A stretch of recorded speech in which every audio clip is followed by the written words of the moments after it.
오늘 주신 말씀은 사도행전 13장 42절부터 52절까지 되겠습니다. 한 절씩 번갈아 읽도록 하겠습니다. 제가 먼저 42절을 읽겠습니다. 저희가 나갈새 사람들이 청하되 다음 안식일에도 이 말씀을 하라 하더라. 회개한 후에 율례인과 유대교에 입교한 경건한 사람들이 많이 바울과 바나바를 쫓으니 두 사도가 더불어 말하고 항상 하나님의 은혜 가운데 있으라 권하니라.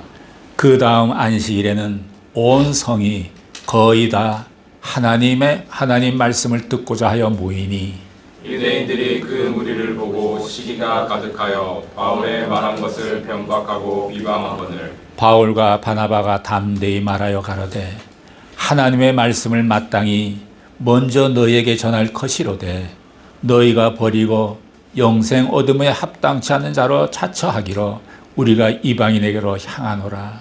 주께서 이같이 우리를 명하시되 내가 너를 이방의 빛을 삼아 너로 땅끝까지 구원하게 하리라 하셨느니라 하니 이방인들이 듣고 기뻐하여 하나님의 말씀을 찬송하며 영생을 주시기로 작정된 자는 다 믿더라. 주의 말씀이 그 지방에 두루 퍼지니라. 이에 유대인들이 경건한 귀부인들과 그 성내 유력자들을 선동하여 바울과 바나바를 핍박해 하여 그 지경에서 쫓아내니 그 사람이 저희를 향하여 말의 티끌을 떨어버리고 이고니온으로 가거늘 함께 읽죠. 제자들은 기쁨과 성령이 충만하니라. 아멘. 오늘의 말씀은 주의 말씀이 두루 퍼지다 이런 제목이 되겠습니다. 예수 그리스도의 복음은 철학도 아니고 사상도 아니고 지식도 아닙니다. 예수 그리스도의 복음을 받아들이려면 먼저 말씀을 듣고 내가 죄인임을 깨달아야 합니다. 내가 무슨 죄가 있어? 이렇게 말하는 사람들은 복음과 아무 관련이 없습니다. 죄인임을 깨닫는 자는 회개하게 되고 예수님의 십자가의 보혈에 적셔지고 죄와 허물의 사함을 받고 구원을 받게 되고 하늘나라 생명책의 이름이 기록되고 하나님의 자녀가 되고 영생이 주어지는 놀라운 역사가 일어납니다. 복음의 능력은 여기까지 이르게 합니다. 예수 그리스도의 복음, 십자가 보혈의 복음은 아무리 먼 길도 멀다 않고 가게 하고 아무리 힘든 일도 힘들지 않게 하게 합니다. 희생이 더 이상 희생이 아닙니다. 우리는 예수를 믿으면서 작은 희생을 합니다. 어떤 때는 직업상의 희생, 시간의 희생을 합니다. 어떤 때는 돈에 대해서 희생도 합니다. 어떤 때는 자기 인생을 희생합니다. 한 사람, 한 영혼이 복음을 받아들이고 구원받는 것을 바라보면서 전 생애를 헌신할 수 있게 하는 것이 복음입니다. 바울이 그런 일을 했습니다. 오늘의 본문 42절을 함께 보시겠습니다. 42절 시작. 저희가 나갈 때 사람들이 청하되 다음 안식일에도 이 말씀을 하라 하더라. 그곳 사람들과 바울 일행은 처음 만난 사람들입니다. 또 그 장소도 처음 간 곳입니다. 전혀 알지 못하는 지역이었습니다. 그러나 회당에 처음 찾아간 그들 일행에게 말씀을 전할 기회가 주어졌을 때 사도 바울은 담대히 예수 그리스도를 선포했습니다. 그리고 하나님의 복음의 말씀을 들은 사람들은 크게 감동을 받았습니다. 그래서 그들은 이렇게 말합니다. 다음 안식일에도 또 오십시오. 또 설교해 주십시오. 이렇게 말하고 있는 거예요. 이 말은 무슨 체면 때문에 한 말이 아니라 진실이었습니다. 진정 은혜를 받으면 그 모임에 또 가고 싶습니다. 진정 은혜를 받으면 그 사람을 또 만나보고 싶은 것입니다. 그 이유는 그 사람 때문이 아니라 그 사람이 전해주는 복음 때문에 그런 것입니다. 복음이 이렇게 감동을 줍니다. 복음은 이렇게 사람을 변화시킵니다. 복음은 이렇게 사람들에게 새로운 생각을 갖게 합니다. 복음은 사람을 살립니다. 죽은 것 같은 사람이 그 말씀을 듣고 사는 것입니다. 그들에게 있어 사도 바울이 전해진 이 단순한 복음은 내용면으로 보면 사실 그들도 아는 것이었습니다. 그런데 그날의 말씀은 그들에게 하나님의 말씀으로 들려온 것입니다. 그들의 마음을 찌르고 그 마음속으로 쑥 들어온 겁니다. 어떤 분은 교회 10년, 20년 그런 맹성맹성하게 다니다가 똑같은 설교 말씀을 계속 들어왔는데 어느 날 똑같은 말씀인데도 그날만큼은 하늘의 음성으로 들려오는 거예요. 하나님의 음성으로 들려오는 거예요. 그래서 눈물 흘리고 통곡하는 일이 생기지 않습니까? 말씀이 골수를 쪼개기까지 한다는 말씀이 표현이 있습니다. 다음은 43절을 보시겠습니다. 43절 시작. 회개한 후에 유대인과 유대교에 입교한 경건한 사람들이 많이 바울과 바나바를 좇으니 두 사도가 더불어 말하고 항상 하나님의 은혜 가운데 있으라 권하니라. 유대인과 유대교에 입교한 경건한 사람들이라는 것은 유대인과 이방인으로서 유대교에 입교한 사람들이라고 생각이 듭니다. 이 유대교라는 것은 BC 1200년경에 중동 지역에서 형성되었습니다.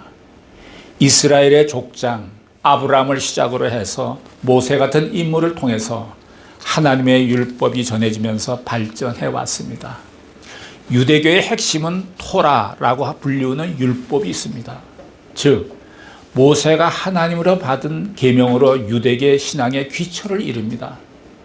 그들은 예수를 메시아로 구원자로 인정치 않았습니다. 아직도 메시아가 오지 않았다고 생각하는 사람들입니다. 그래서 언젠가는 이 메시아 구원자가 찾아와서 이스라엘 민족을 구원하고 평화를 가져올 것이라고 그런 신념을 지금도 갖고 있습니다. 유대교는 현재 이스라엘 사회의 뿌리이고 그 나라의 국가의 정체성의 중요한 부분을 차지합니다. 유대교는 단순히 이스라엘만이 아닌 전 세계에 흩어진 유대인들, 그 유대인 공동체에도 큰 영향을 미치고 있습니다. 트럼프 대통령의 그 딸이죠. 이방카가 원래는 기독교인이었는데 유대인과 결혼해서 유대교로 개종을 했습니다. 이러한 유대인과 유대교에 입교한 사람들이 바울과 바나바를 따랐습니다. 그들은 뭔가 한마디라도 더 듣고 싶어서 따라오는 그런 현상이 지금 일어나고 있는 것입니다. 그래서 두 사도가 더불어 말을 하고 그 다음에 항상 하나님의 은혜 가운데 있으라라고 권면합니다. 복음이라는 것은 더 듣고 싶고 또 듣고 싶은 것이 복음입니다. 100번 들어도 지루하지 않습니다. 그게 복음이에요. 예수님의 얘기는 계속 반복해서 들어도 지루하지 않습니다. 언제나 새로운 이야기처럼 감동이 되는 것입니다. 전혀 알지 못하는 생명부지의 땅에서 전혀 알지 못하는 사람들에게 하나님의 복음을 전했는데 바로 이 복음이 이렇게 많은 사람들에게 감동을 주었다는 것입니다. 우리 모두도 이렇게 복음을 깨닫게 되기를 바랍니다. 하나님의 복음은 지식이나 철학이 아닙니다. 이데올로기가 아닙니다. 여러분의 영혼을 살리는 하나님과의 관계를 새롭게 만들어주는 것이 복음입니다. 다음은 44절을 보시겠습니다. 시작. 그 다음 안식일에는 온 성이 거의 다 하나님 말씀을 듣고자 하여 모이니. 참 기적 같다고 생각합니다. 온 성이 거의 다 라는 말씀은 그 마을에 살고 있는 거의 모든 사람이란 뜻이 아니겠습니까? 대부분의 사람이 하나님 말씀을 듣고자 왔다는 것입니다. 아마 그 전에 이미 설교를 들었던 사람들이 돌아가서 자기 가족이나 주변 사람들에게 가보자고 많이 권한 것 같아요. 얘기했을 것이라고 추측해 볼 수 있습니다. 과거에는 수만 명 모이는 부흥 집회가 많이 있었습니다. 한국의 여의도 광장에서 빌리그레암 전도 집회 때는 수십만 명이 모이기도 했습니다. 온누리 교회가 일본에서 문화전도 집회라고 해서 러브소나타를 매년 하고 있는데 2007년이죠. 그때는 동경 러브소나타가 있었는데 2만 명이 모였었습니다. 이렇게 모인다는 것은 성령의 역사라고 봐요. 그러니까 지금도 얼마든지 가능하다고 생각합니다. 수만 명이 모여서 환호성을 지르는 야구 경기가 있지 않습니까? 그 야구 경기장이 수만 명이 모이는 복음전도 집회로 변할 수 있으면 좋겠어요.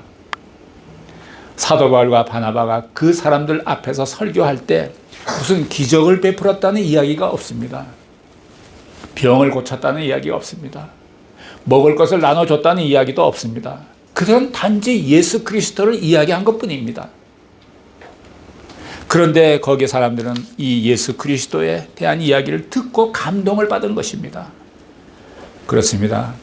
영원한 메시지는 예수 그리스도입니다. 기적이 아닙니다. 기적은 부산물에 불과할 뿐입니다. 예수 그리스도, 바로 그분을 만나면, 그분의 메시지를 들으면 우리는 감동하고 감격하고 변화하게 되는 것입니다. 그러나 이러한 영적인 대부흥에는 언제나 마귀가 도사리고 있습니다. 45절을 보시기 바랍니다. 45절 시작.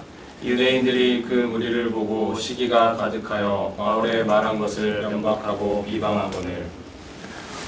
복음에는 유대인이나 이방인이 구별되지 않습니다. 복음은 구별 없이 모두에게 하나님의 능력인 것입니다. 배운 사람이나 못 배운 사람이나 유대인이나 헬라인이나 가난한 자나 부자나 구분하지 않습니다. 그런데 일부 유대인들이 이렇게 하나님의 성령의 역사와 복음의 역사가 일어난 것을 보고 시기하고 질투하고 비방했다는 것입니다.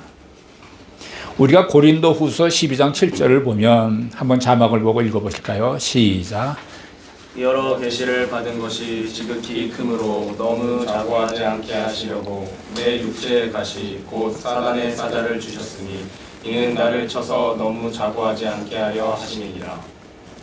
바울이 고백하기를 내 육체의 가시, 즉 사단의 사자를 주셨으니 라는 표현을 했는데, 이 사단의 사자의 하는 일은 복음 전하는 것을 방해하고 회방하는 일을 합니다.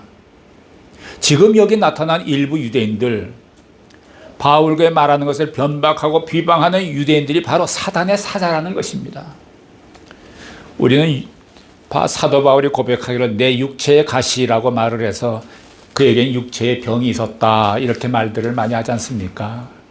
어떤 신학자는 그의 간질병이 있었나 보다, 안질에 문제가 있었나 보다, 이런 말 하지만 다시 좀 생각해 봐야 될 것 같아요. 그는 육체의 가시가 그의 육체의 병이라기보다는 여기 나온 대로 즉 사단의 사자라고 말했습니다. 그래서 이 바울이 복음을 전하는 곳마다 이런 사단의 사자들이 덤벼들었습니다. 지금도 비슷합니다. 복음을 전하면 받아들이고 기뻐하는 사람이 있는가 하면 그것을 이해하지 못하고 괜히 빈정대고 비판하는 사람이 있습니다. 하나님이 있으면 내게 보여봐라, 뭐 이렇게 말하는 사람도 있지 않습니까? 이렇게 시기하고 질투하고 빈정대는 유대인들을 향해서 바울과 바나바는 이렇게 이야기합니다. 46절을 보시기 바랍니다. 46절 시작.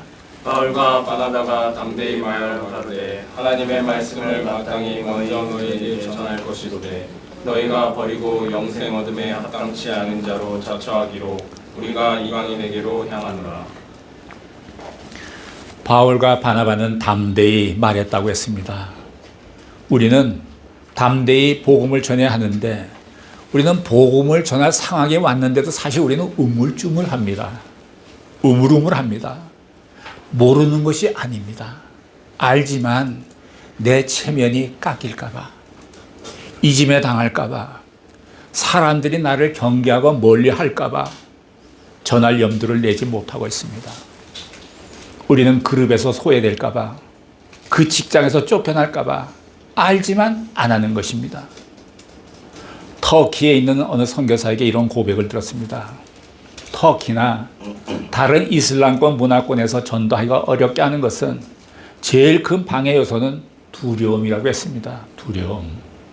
왜냐하면 터키 사람들의 경우에 예수 그리스도를 믿으면 그 집에서 쫓겨나야 되고 그 사회에서 쫓겨나야 되기 때문입니다. 경찰이나 정부가 힘들게 하는 것보다 더 무서운 것은 자기가 자랐던 동네 그리고 가정에서 소외당하는 것입니다. 직장을 가질 수가 없습니다. 심지어 어떤 경우에는 형이 예수를 믿으면 동생이 형을 칼로 찔러 죽입니다. 가족에게 수치를 주었다고 생각하기 때문에 그렇게 하는 거예요. 그렇다 그 사람들은 명예살인 이렇게 말하고 있죠.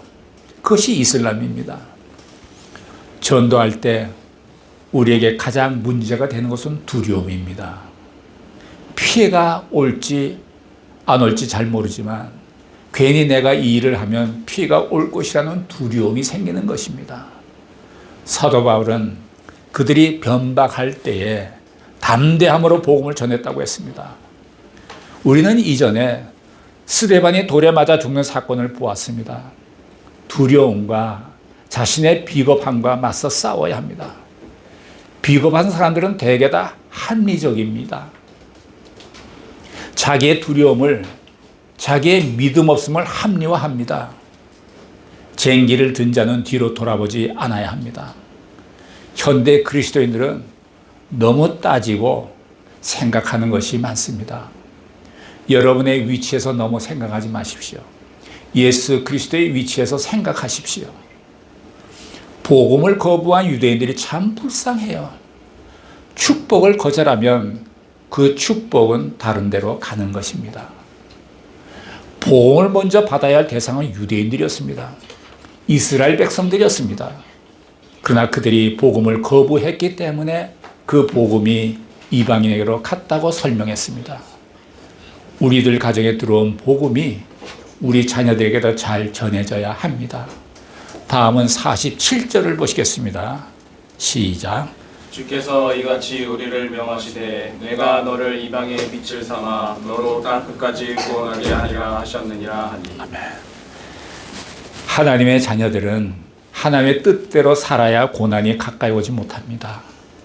하나님께서 유대인을 선택하시고 부르신 것은 이방의 빛을 삼기 위해서입니다. 그래서 유대인의 자손에서 메시아 예수님이 태어나게 하셨습니다. 이 메시아는 이방인의 빛이고 또 땅끝까지 구원을 이루는 자였던 것입니다. 오늘날 유대인들이 주님 앞에 돌아와야 합니다. 이 말씀은 유대인에게만 적용되는 것이 아니라 우리에게도 적용됩니다. 하나님이 우리를 택하셔서 부르신 것은 그냥 잘 먹고 잘 살라고 부른 것이 아닙니다. 하나님께서 지금 풍성한 축복이 자기 것인 것인 줄만 알고 자기 혼자만을 위해 쓰고 그것을 끝내는 사람들이 있습니다. 하나님의 일을 위해서 우리에게 돈도 주셨고 지식도 주셨고 사업도 주셨고 모든 지위를 주셨습니다. 모든 축복을 더하여 주셨습니다. 그러므로 그것들을 잘 사용하여야 합니다. 이러한 사도 바울의 메시지를 들었을 때 이방인들은 아주 기뻐하고 감동을 받고 찬송을 했습니다. 48절을 보십시오. 48절 시작. 이방인들이 듣고 기뻐하여 하나님의 말씀을 찬송하며 영생을 주시기로 작정된 자는 다 믿더라. 주인의 상에서 떨어진 빵 부스러기를 먹은 게 사실은 이방인들입니다. 그것을 먹고 너무너무 좋아했습니다. 우리는 여기서 말씀 조금 듣고 또 저기 가서 또 말씀도 조금 듣고 이런 식으로 부스러기를 먹고 구원받은 사람들입니다. 이방인들이 기뻐하고 찬양했습니다. 그러나 시기와 분노로 가득 찬 유대인들은 끝까지 동의하지 않고 하나님의 뜻에 순종치 않고 사람들을 동원해서 바울과 바나바를 내어 쫓습니다. 50절과 51절을 보시겠습니다. 시작. 이에 유대인들이 경건한 기부인들과 그 성내 유로자들을 선동하여 바울과 바나바를 핍박케 하여 그 지경에서 쫓아내니 두 사람이 저희를 향하여 발에 티끌을 떨어버리고 이고니온으로 나가거늘. 결국 바나바와 바울은 그곳에 또 오래 머물지 못하고 떠나게 됩니다. 항상 반대하는 자들은 세속적인 권력과 이렇게 결탁하고 또 세속적인 권력에 아부를 합니다. 두 사람의 발에 티끝을 털어버리고 갔다고 했습니다. 이 풍속은 원래 유대인들이 이방인 땅에 갔다가 다시 자기 땅으로 돌아올 때, 즉 자기들의 성지의 신성을 지키기 위해서 이방에서 무더운 먼지를 털어버린다는 그런 습관이 있었습니다. 그런 데서 기인한 것입니다. 그런데 이번에는 유대인을 향해서 발에 먼지를 털어버렸으니까 참 아이러니컬한 일이 되었습니다. 52절에 보면 제자들은 기쁨과 성령이 충만하더라. 그들은 떠나게 되었습니다. 핍박을 받았습니다. 그렇지만 그들에게는 기쁨과 성령이 충만했습니다. 우리는 여기서 두 가지를 보게 되는데, 첫째는 기쁨입니다. 예수를 믿는 사람의 특징은 기쁨입니다. 항상 기뻐하라고 성경은 말하고 있습니다.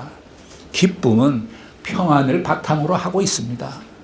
내가 감사하고 있으면 평안과 기쁨이 짝이 되어서 찾아옵니다. 내가 선한 일을 하고 남몰래 내가 베풀고 나누며 살면 기쁨을 맛봅니다. 내가 빚을 지고 있다가 드디어 그 빚을 다 갚으면 기쁨이 찾아옵니다. 여러분, 부채란 것은 금전적인 부채만 있는 것이 아니라 도덕적인 부채도 있습니다. 내가 은혜를 잊고 누구로부터 도움을 받고서도 별로 감사치도 아니하고 잊어버리면 그런 것이 바로 도덕적 부채로 남습니다. 여러분은 금전적 부채는 있을지 없을지 모르지만 도덕적 부채가 남아있지는 않습니까? 저는 평소에 내게 어떤 도덕적인 부채가 있나 가끔 생각합니다. 과거와 현재에 이르기까지 나를 도와주고 배려해 주신 분들, 그들을 항상 기억하면서 마음으로 감사하고 그들에게 하나님의 은혜가 임하기를 기도를 하곤 합니다. 도덕적 부채가 제로가 되기를 어렵지만은 은혜를 기억하고 항상 감사하며 살아야 합니다. 그 은혜 중에 특히 하나님의 은혜를 헤아려 보십시오. 또 우리가 기도하고 전도하며 죄인 하나가 하나님께로 돌아올 때 엄청난 영적인 기쁨을 누리게 됩니다. 그리고 이들에게 둘째는 성령 충만이 있었습니다. 전도하는 자에게는 하나님께서 성령 충만을 주십니다. 성령 충만한 사람은 구별된 삶을 삽니다. 우리 모두에게도 기쁨과 성령 충만의 축복이 임하시기를 예수님의 이름으로 축복합니다. 아멘. 기도하시겠습니다. 사랑하시는 하나님 아버지, 우리들에게 기쁨과 성령 충만을 주시옵소서. 우리의 현실의 삶이 고달프고 여러 가지 많은 문제가 있다 할지라도 주님, 기쁨과 성령 충만을 주셔서 우리들이 가는 곳마다 그리스도의 참된 증인이 되게 하여 주시옵소서. 감사드리며 예수님의 이름으로 기도드렸습니다. 아멘.